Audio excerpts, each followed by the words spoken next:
एकादशी माता की जय। विष्णु भगवान की जय। अर्जुन ने कहा, हे पुंडरीकाक्ष, मैंने श्रावण शुक्ला एकादशी अर्थात पुत्रदा एकादशी का सविस्तार वर्णन सुना। अब आप कृपा करके मुझे भाद्रपद माह के कृष्ण पक्ष की एकादशी के विषय में बतलाइए। इस एकादशी का क्या नाम है तथा इसके व्रत का क्या विधान है? इसका व्रत करने से किस फल की प्राप्ति होती है? श्री कृष्ण ने कहा, हे कुंती पुत्र, भाद्रपद माह के कृष्ण पक्ष की एकादशी को अजा एकादशी कहते हैं।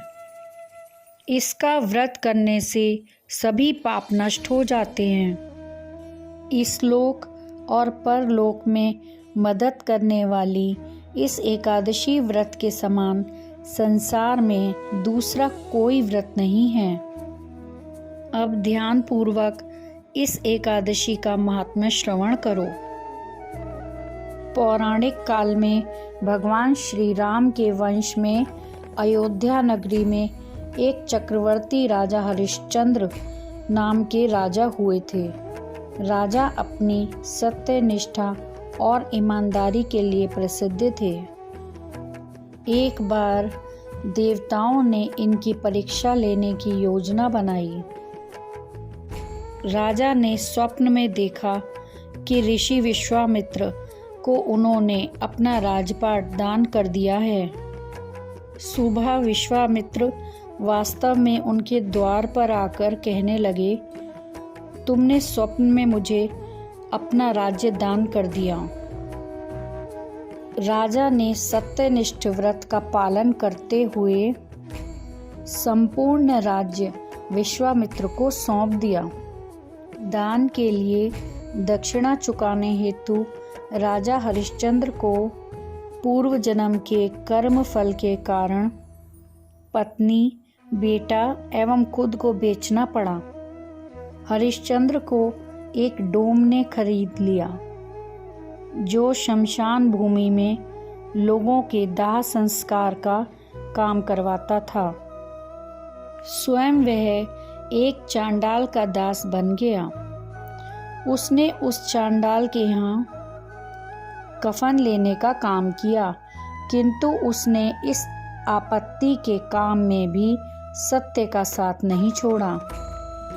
जब इसी प्रकार उसे कई वर्ष बीत गए तो उसे अपने इस नीच कर्म पर बड़ा दुख हुआ और वह इससे मुक्त होने का उपाय खोजने लगा।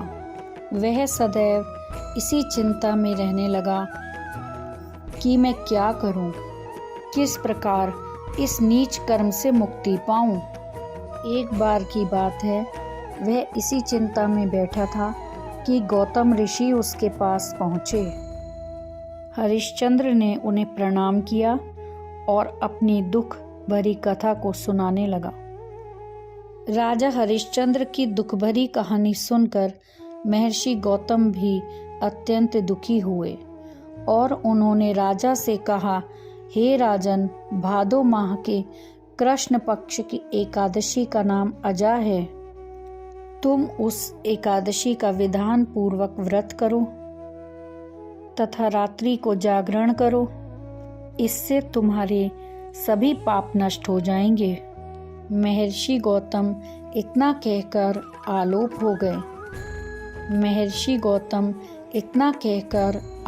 हो गए। इस व्रत के प्रभाव से राजा के सभी पाप नष्ट हो गए। उस समय स्वर्ग में नगाड़े बजने लगे तथा पुष्पों की वर्षा होने लगी। उन्होंने अपने सामने ब्रह्मा, विष्णु, महेश तथा देवेंद्र आदि देवताओं को खड़ा पाया। उन्होंने अपने मृतक पुत्र को जीवित तथा अपनी पत्नी को राजसी वस्त्र तथा आभूषणों से परिपूर्ण देखा। व्रत के प्रभाव से राजा को पुनः अपने राज्य की प्राप्ति हुई। वास्तव में एक ऋषि ने राजा की परीक्षा लेने के लिए यह सब कौतुक किया था।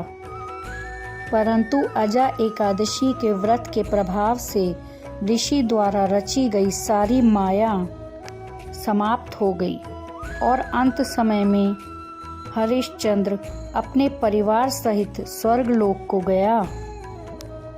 हे राजन, यह सब अजा एकादशी के व्रत का प्रभाव था।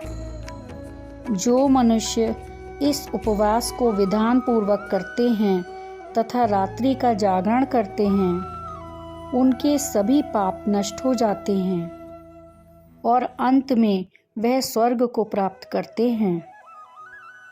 इस एकादशी व्रत की कथा के श्रवण मात्र से अश्वमेध यज्ञ के फल की प्राप्ति हो जाती है। एकादशी माता की जय। श्री कृष्ण भगवान की जय। आने वाली वीडियो की जानकारी के लिए कृपया मेरे चैनल को सब्सक्राइब करें।